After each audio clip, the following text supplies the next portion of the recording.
और देखिए business 20 summit में 17,000 उद्यमियों को पीएम मोदी संबोधित कर रहे हैं। क्या कह रहे हैं, सुनवाते हैं। रेंज में आई है। आई इनोवेशन को रिप्रेजेंट करता है, लेकिन मैं इसमें इनोवेशन के साथ ही एक और आई को भी देखता हूं, और ये आई है इंक्लूसिवनेस।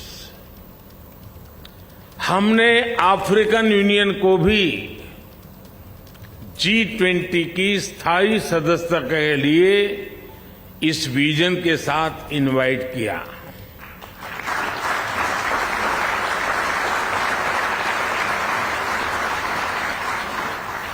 B20 में भी अफ्रीका के इकोनॉमिक डेवलपमेंट को एक फोकस एरिया रखा गया है।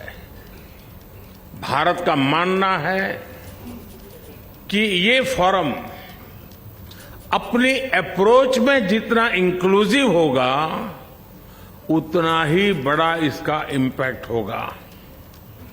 इससे ग्लोबल इकोनॉमिक चैलेंजेस को हैंडल करने, ग्रोथ को सस्टेनेबल बनाने और यहां लिए गए फैसलों के इम्प्लीमेंटेशन में हमें उतनी ही अधिक सफलता मिलेगी। फ्रेंड्स, कहते हैं कोई भी आपदा आती है, बड़ा संकट आता है, तो वो हमें कुछ न कुछ सबक देकर जाता है, सिखाकर जाता है। 2-3 साल पहले हम दुनिया की सबसे बड़ी महामारी, 100 साल में आए सबसे बड़े संकट से गुजरे हैं। इस संकट ने दुनिया के हर देश को, हर समाज को, हर बिजनेस हाउस को, हर कॉरपोरेट एंटिटी को एक सबक दिया है।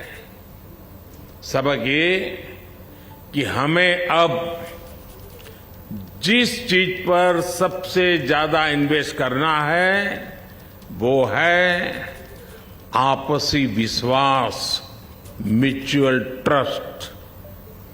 कोरोना ने दुनिया में इस आपसी विश्वास को तहस नहस कर दिया है, और अविश्वास के इस माहौल में जो देश पूरी संवेदनशीलता के साथ, विनम्रता के साथ विश्वास का झंडा लेकर आपके सामने खड़ा है, वो है भारत।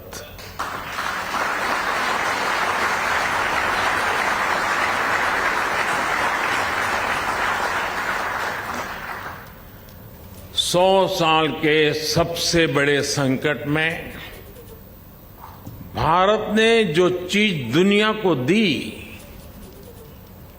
वो है विश्वास, ट्रस्ट, म्यूचुअल ट्रस्ट। जब कोरोना के समय दुनिया को जरूरत थी, तो फार्मेसी ऑफ द वर्ल्ड के नाते भारत ने 150 से ज्यादा देशों को दवाइयां उपलब्ध कराई।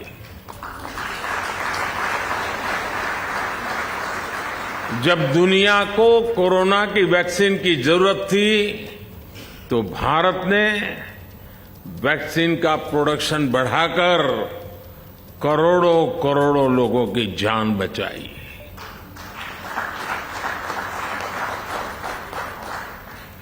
भारत की डेमोक्रेटिक वैल्यूज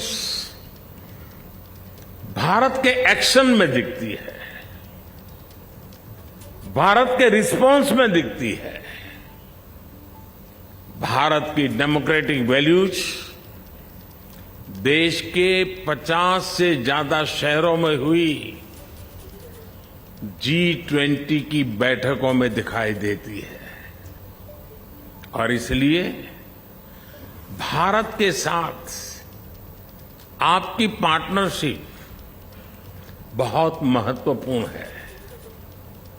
आज भारत में दुनिया का सबसे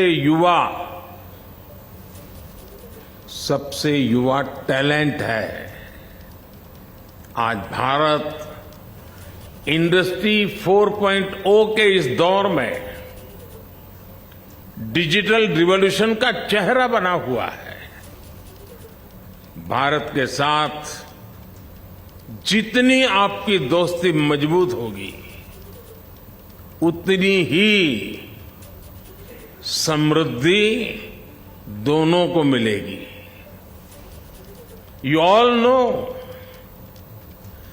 business can transform potential into prosperity,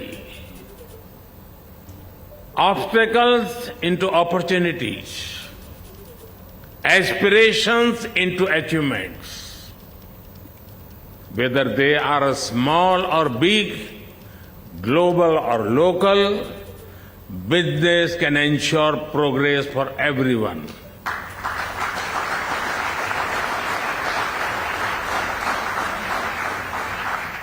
Therefore, the future of global growth is dependent on the future of business.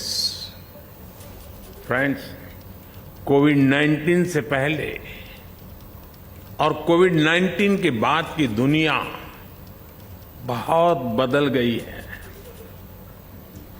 कई चीजों में इरिवर्सिबल चेंज हम देख रहे हैं। अब जैसे ग्लोबल सप्लाई चेन को दुनिया फिर से पहले की तरह नहीं देख सकती। पहले कहा जाता था कि जब तक ग्लोबल सप्लाई चेन इफिशिएंट है, तब तक चिंता की कोई बात ही नहीं है। लेकिन ऐसी सप्लाई चेन एफिशिएंट कही जा सकती है जो तब टूट जाए, और वो भी तब जब उसकी दुनिया को सबसे ज्यादा जरूरत थी। इसलिए आज जब दुनिया इस सवाल से जूझ रही है, तो साथियों मैं आपको विश्वास देता हूं, इस समस्या का समाधान भारत है।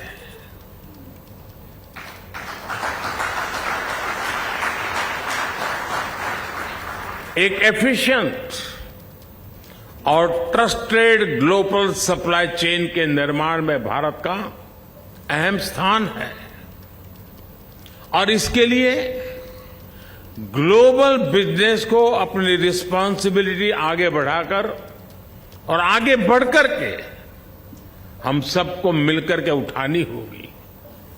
फ्रेंड्स, मुझे खुशी है कि G20 देशों के बीच बिजनेस 20 डिबेट और डायलॉग का एक वाइब्रेंट फोरम बनकर उभरा है।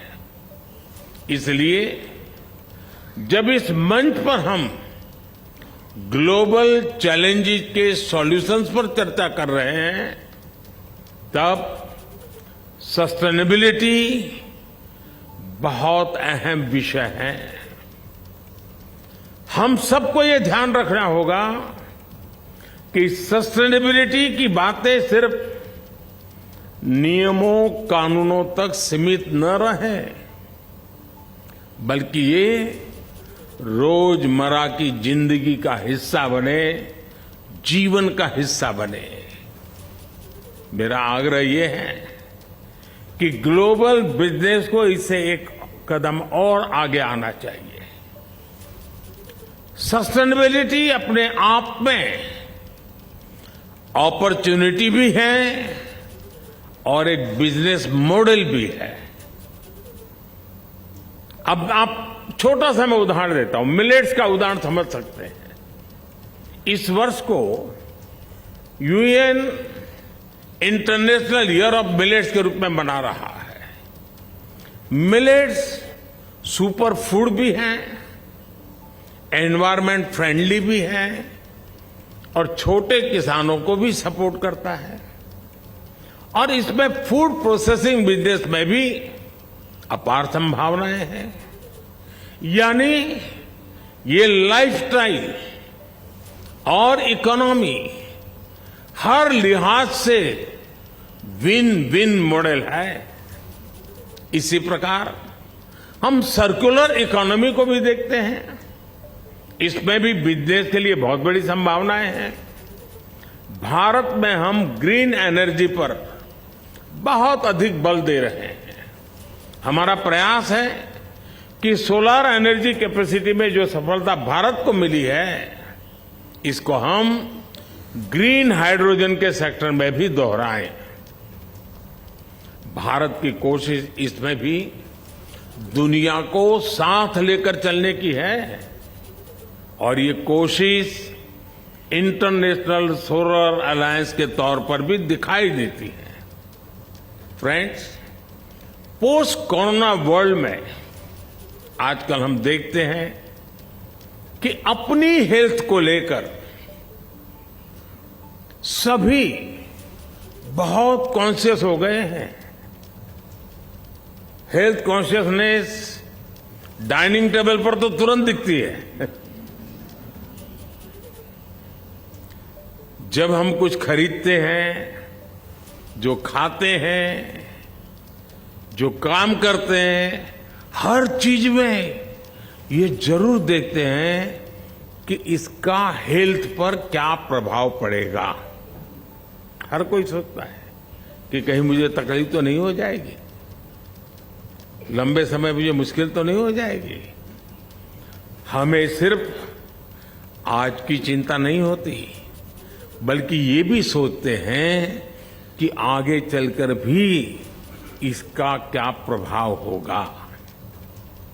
मेरा मानना है यही सोच बिजनेस और सोसाइटी की प्लेनेट को लेकर के भी होनी चाहिए।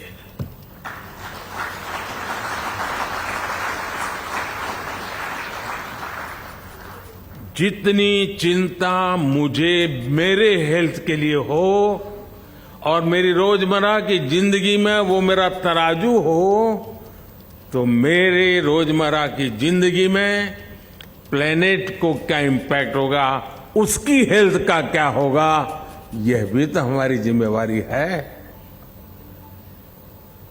हर फैसले से पहले ये जरूर विचार किया जाना चाहिए कि इसका हमारी धरती पर क्या असर होगा। मिशन लाइफ यानी लाइफ स्टाइल फॉर एनवायरमेंट के पीछे यही भावना है।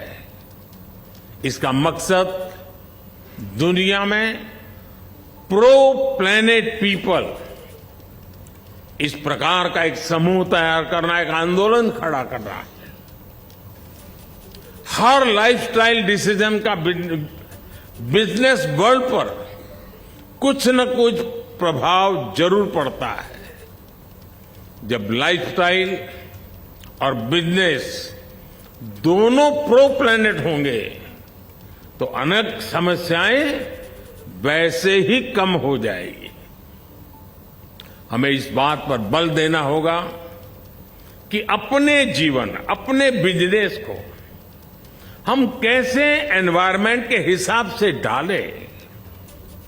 भारत ने बिजनेस के लिए ग्रीन क्रेडिट का फ्रेमवर्क तैयार किया है।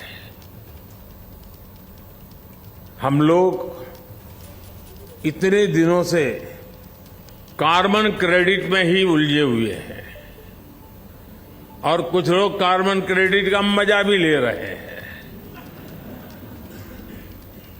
मैं दुनिया के सामने ग्रीन क्रेडिट की बात लेकर के आया हूं।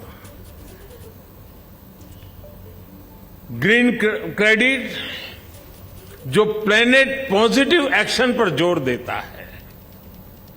मैं ग्लोबल बिजनेस के सभी दिग्गजों से आग्रह करता हूं, कोई इससे जुड़े और इसे एक ग्लोबल मूवमेंट बनाएं।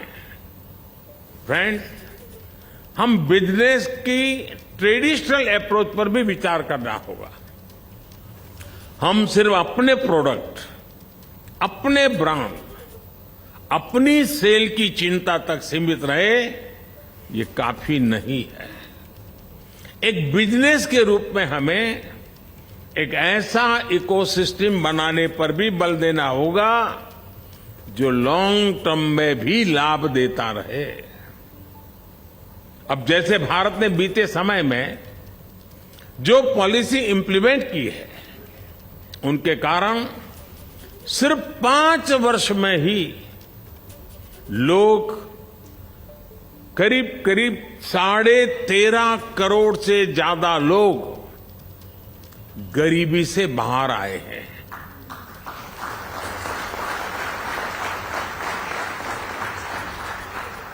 ये जो गरीबी से ऊपर आने वाले लोग हैं, जो न्यू मिडिल क्लास है, और मैं मानता हूं यही सबसे बड़े कंज्यूमर है, क्योंकि वो एक नए एस्पिरेशंस के साथ आते हैं। जो न्यू मिडिल क्लास भी भारत की ग्रोथ को मोमेंटम दे रहा है। यानी सरकार ने गरीबों के लिए जो काम किया, उसके नेट बेनिफिशियरी हमारे मिडिल क्लास भी हैं और हमारे एमएसएमईज भी हैं। कल्पना कीजिए कि प्रो पुअर गवर्नेंस पर फोकस करने से आने वाले 5-7 साल में कितना बड़ा मिडिल क्लास तैयार होने वाला है। इसलिए हर बिजनेस को ज्यादा से ज्यादा लोगों की, और ये जो परचेजिंग पावर बढ़ रहा है, उस परचेजिंग पावर मिडिल क्लास का जैसे जैसे बढ़ता है, तो सीधा सीधा वो बिजनेस पर बहुत बड़ा इम्पैक्ट क्रिएट करता है। और हमने इस दोनों पर एक समान रूप से कैसे फोकस करना है। हमारा फोकस अगर सेल्फ सेंट्रिक रहा, तो मैं नहीं मानता हूं कि हम खुद का भी भला कर पाएंगे और दुनिया का भी भला कर पाएंगे। ये चुनौती हम क्रिटिकल मटेरियल, रेयर अर्थ, ऐसे कई मेटल के मामले में अनुभव भी कर रहे हैं। ये ऐसी चीजें हैं जो कहीं बहुत अधिक हैं, कहीं है ही नहीं, लेकिन जरूरत पूरी मानव जात को है। जिसके पास वो अगर इन्हें ग्लोबल रिस्पॉन्सिबिलिटी के रूप में नहीं देखेगा, तो ये एक नए कॉलोनियलिज्म के मॉडल को बढ़ावा देगा। तो B20 समिट से पीएम मोदी को आप सुन रहे थे। अलग अलग विषयों पर तमाम देश किस तरीके से साथ मिलकर आगे बढ़ सकते हैं, इसी पर वो अपनी बात रख रहे हैं।